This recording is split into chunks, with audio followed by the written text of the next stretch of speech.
Welcome to the Daily Plunge. We are in the book of Genesis, chapter 4, and we're going to pick up at verse 8 through verse 26.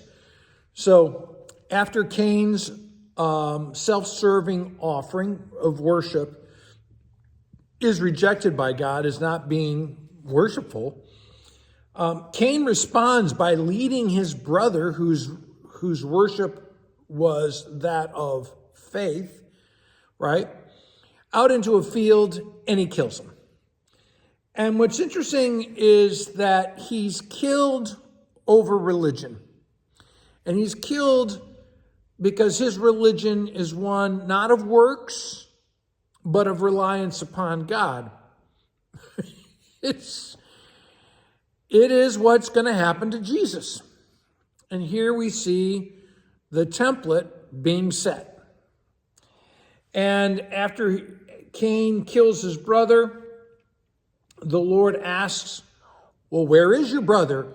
And Cain asks a question, replies, I don't know. So he lies to God. And then am I my brother's keepers? And we know this really well. And we know the answer to it, which is interesting. As you read the text, you know immediately what the answer is to that. Yes, you are. We are, because we are bound together in our families, we are responsible for one another. And we're certainly responsible not to kill them. And the Lord calls them out. Your brother's blood is calling to me because I created him. And now you are under the curse of the law. You're under the curse because you've murdered him. And what you have done will affect you. The consequences of your sin are not going to go unnoticed, right? You're not going to get out of this.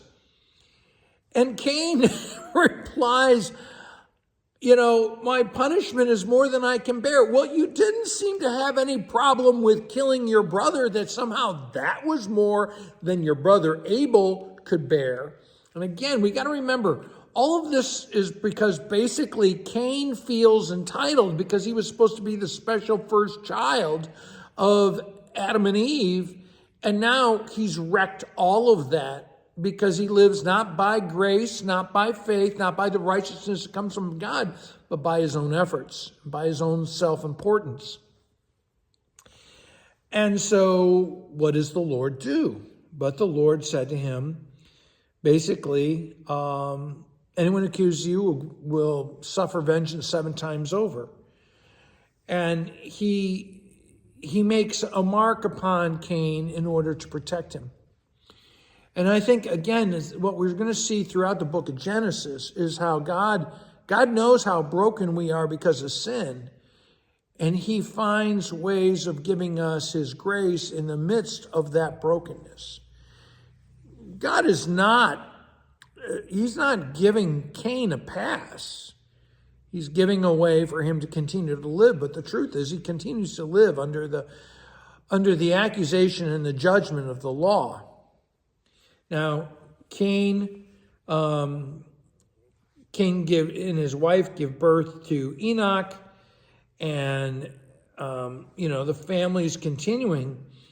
And the thing is that the sin is being perpetrated generation to generation. And so this just continues. And at the end, Adam and his wife Eve give birth to a new son to make up for Abel. And how they're trying to replace, but they can't fix what has already been broken. And so too, our own efforts will not fix our sin. We must rely upon God. And how does it end? At that time, people began to call on the name of the Lord where they had not before. It's like, we're not fixing it. So who do we turn to? Hey, thanks, friends. Have a blessed day.